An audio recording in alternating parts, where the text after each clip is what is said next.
അപ്പോൾ കൂട്ടുകാരെ, ഫിഗ്മയുടെ ഒരു പുതിയൊരു ഫീച്ചർ വന്നിട്ടുണ്ട്. ഫിഗ്മ മെയ്ക്ക് പോലെ തന്നെയാണ്, മെയ്ക്ക് തന്നെയാണ് ശരിക്കും. ഇത് ഇവിടെ ഈ ലെഫ്റ്റ് സൈഡിൽ കാണാം. ഇതുവരെ കാണാത്തവർക്ക് അപ്ഡേഷൻസ് ചെയ്യണം, എന്നാലേ കാണാൻ പറ്റുള്ളൂ. ഇവിടെ നമുക്ക് ജനറേറ്റ് മൊബൈൽ സ്ക്രീൻസ് ഉണ്ട്, ബിൽഡ് ലാൻഡിംഗ് പേജ് ഉണ്ട്, ക്രിയേറ്റ് പ്ലഗിൻസ് ആൻഡ് ഷെയ്ഡ്സ് ഉണ്ട്. ഇത് ഏജൻറ്റാണ് ശരിക്കും, എക്സാക്ട്ലി ഏജൻറ്റ് തന്നെയാണ് ഇവിടെ വർക്ക് ചെയ്യുന്നത്. ഇത് നമുക്കിവിടെ നമ്മുടെ കമൻറ്റ് സാധാരണ നിങ്ങൾ ChatGPT മറ്റുള്ളതിൽ കൊടുക്കുന്ന പോലെ തന്നെ നിങ്ങൾക്ക് ഇവിടെ ഡിസ്ക്രൈബ് ചെയ്യാം എന്താണ് നിങ്ങൾക്ക് ഡിസൈൻ വേണ്ടതെന്നുള്ളത്. ക്ലൗഡ് AIയിൽ നമ്മൾ വർക്ക് ചെയ്തിട്ടുണ്ടാവും. അത് നമ്മൾ എങ്ങനെയാണോ ഡിസൈൻസ് വർക്ക് ചെയ്യുന്നത്, അത് വർക്കൗട്ട് ചെയ്യുന്നത്, അതേപോലെ തന്നെ ഇവിടെ നമുക്ക് ചെയ്യാൻ പറ്റും. അപ്പോൾ നമുക്ക് ആവശ്യമുള്ള നമ്മുടെ സ്റ്റാൻഡേർഡായുള്ള UI കിറ്റൊക്കെ കൊടുത്തു കഴിഞ്ഞാൽ, അല്ലെങ്കിൽ നമ്മുടെ ബ്രാൻഡ് ഗൈഡ് ലൈൻസ് കൊടുത്തു കഴിഞ്ഞാൽ നമുക്ക് ഒരു ഡിസൈനൊക്കെ ഈസി ആയിട്ട് ക്രിയേറ്റ് ചെയ്യാൻ പറ്റും ഫിഗ്മയിൽ. പണ്ടൊക്കെ നമ്മൾ ഫോട്ടോഷോപ്പും ഇല്ലസ്ട്രേറ്ററൊക്കെ ഉപയോഗിച്ചുകൊണ്ടിരുന്ന ആളുകളാണ്, ഡിസൈനേഴ്സാണ്. പക്ഷേ ഇപ്പോൾ വളരെ ഈസി ആയിട്ട് തന്നെ നമുക്ക് എല്ലാ കാര്യങ്ങളും ഡിസൈൻസ് ചെയ്യാൻ പറ്റും. കുറച്ച് ക്രിയേറ്റീവായിട്ടുള്ള ഐഡിയാസ് മാത്രം മതി. ഇവിടെ ഈ ഫീച്ചേഴ്സിന് ബദലായിട്ട് ഇവിടെ ഇതുവരെ ഫിഗ്മ യൂസ് ചെയ്യാത്തവർക്ക് ഇവിടെ ലെഫ്റ്റ് സൈഡിൽ കാണാം ഫയലുണ്ട്. നമുക്ക് ഫയൽസൊക്കെ ആഡ് ചെയ്യാൻ പറ്റും. എത്ര വേണമെങ്കിലും ഫയൽസ് ഇവിടെ നമ്മൾ ക്ലിക്ക് ചെയ്ത് കൊടുത്തു കഴിഞ്ഞാൽ നമുക്ക് ഓരോന്നും ഓരോ പേജായിട്ട് നമുക്ക് ആഡ് ചെയ്യാൻ പറ്റും. ഈ പേജിലായിരിക്കും നമ്മൾ എന്ത് ചെയ്യണം, നമ്മൾ ടൂൾസ് ഉപയോഗിച്ച് വർക്ക് ചെയ്യുന്നത്. ഇവിടെ നമ്മൾ ഇത് ഉപയോഗിച്ചവർക്കാണ് കേട്ടോ, ഈ ഒരു വീഡിയോ ഫിഗ്മ ഉപയോഗിച്ചിട്ടുള്ള ആളുകൾക്ക് വേണ്ടി മാത്രമാണ് ഞാനിത് പറയുന്നത്. ഇവിടെ നമുക്ക് ഈസി ആയിട്ട് നമ്മുടെ ആർട്ട് ബോർഡ് ക്രിയേറ്റ് ചെയ്യാം. നമുക്ക് ഇത് ക്ലിക്ക് ചെയ്യുമ്പോൾ തന്നെ റൈറ്റ് സൈഡിൽ ഇതിൻ്റെ പ്രോപ്പർട്ടീസ് ഉണ്ട്. പ്രോപ്പർട്ടീസിലൂടെ വന്നിട്ട് മാക്ബുക്ക്, അതുപോലെ പ്രസൻറ്റേഷന് വേണ്ടിയിട്ടുള്ള ആസ്പെക്ട് റേഷ്യോ ഉണ്ട്.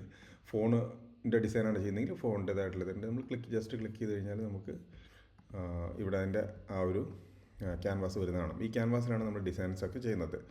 അതുപോലെ തന്നെ ലെഫ്റ്റ് സൈഡിൽ നമുക്കിത് ഏജൻറ്റ്സ് എന്ന് പറഞ്ഞ പുതിയൊരു സാധനം വന്ന് കണ്ടില്ലേ. ഇവിടെ ഈ ഏജൻറ്റ്സാണിത്. ശരിക്കും പറഞ്ഞാൽ ഇവിടെയാണ് നമ്മൾ ഡിസ്ക്രൈബ് ചെയ്ത് കൊടുക്കേണ്ടത്, എന്താണോ ഡിസൈൻ ചെയ്യുന്നത്. ഇപ്പോൾ എനിക്കൊരു ഡിസൈൻ സ്ക്രീൻ കൊടുത്തു കഴിഞ്ഞാൽ അവിടെ നമുക്ക് എന്താണോ ഇവിടെ ഏജൻറ്റ് തിങ്ക് ചെയ്യുന്നുണ്ട്. നമുക്കിവിടെ കുറച്ച് നേരം വെയിറ്റ് ചെയ്യാം, എന്താണ് കിട്ടുന്നത് എന്നുള്ളത് നോക്കാം.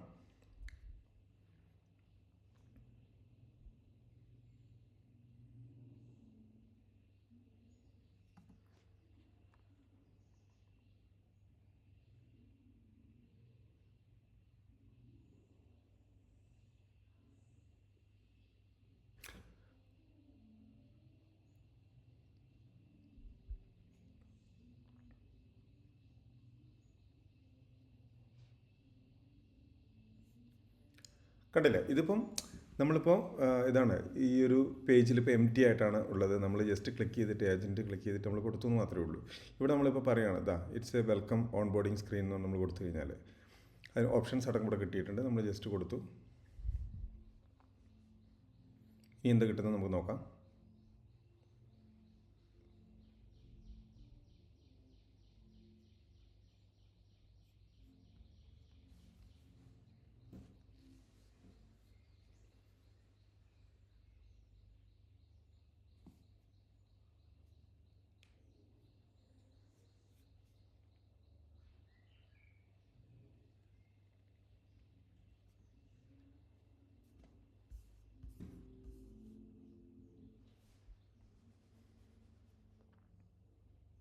കണ്ടില്ലേ, ഈസി ആയിട്ടൊരു സിംഗിൾ സൈനപ്പ് സ്ക്രീൻ അത് ക്രിയേറ്റ് ചെയ്തു. ഈ ഒരു പേജ് നമുക്ക് മുമ്പ് ഉണ്ടാക്കാനാണെന്നുണ്ടെങ്കിൽ എന്തോരം നമ്മൾ പ്രയാസം ഉണ്ടാവുമായിരുന്നു അല്ലേ. ആ ഒരു കാലഘട്ടത്തിൽ കൂടെയൊക്കെയാണ് ഡിസൈനേഴ്സ് കടന്നിരിക്കുന്നത്. ഇതിനകത്ത് നമുക്ക് ആവശ്യമുള്ള കളേഴ്സൊക്കെ ഇത് എഡിറ്റബിളാണ്. ഏത് ഭാഗം വേണമെങ്കിലും നമുക്ക് എഡിറ്റ് ചെയ്യാം, ടെക്സ്റ്റ് എഡിറ്റ് ചെയ്യാം. അതുപോലെ നമുക്ക് ഇതിൻ്റെ സ്റ്റൈൽസ് എഡിറ്റ് ചെയ്യാം. അപ്പോൾ ഇനിയിപ്പോൾ ഇതിൻ്റെ കളർ നമുക്കൊന്ന് ചേഞ്ച് ചെയ്യണം, ബട്ടൺ കളർ മാറ്റാൻ പറഞ്ഞു കഴിഞ്ഞാൽ ഇന്നൊരു കോഡ് ഇട്ട് കൊടുത്തു കഴിഞ്ഞാൽ കറക്റ്റായിട്ട് അതിൻ്റെ ബട്ടൻ്റെ കളറും മാറ്റും. എന്ത് എളുപ്പമല്ലേ ഇപ്പോൾ ഡിസൈൻ ചെയ്യാൻ. കുറച്ച് ക്രിയേറ്റീവായിട്ടുള്ള ബുദ്ധികളുണ്ടെങ്കിൽ നമുക്ക് തീർച്ചയായിട്ടും ഫിഗ്മ യൂസ് ചെയ്യാവുന്നതാണ്. ഫിഗ്മേൻ്റെ കൂടുതൽ നല്ല വിവരമുള്ള നല്ല ക്ലാസ്സുകൾ വേണമെന്നുണ്ടെങ്കിൽ നിങ്ങൾ ഈ വീഡിയോ കണ്ടിട്ട് താഴെ കമൻറ്റ് ചെയ്യുക. അപ്പോൾ നിങ്ങൾക്ക് ആവശ്യമുള്ള ടോപ്പിക്സ് ഞാൻ എടുത്ത് തരുന്നതായിരിക്കും. Okay, by.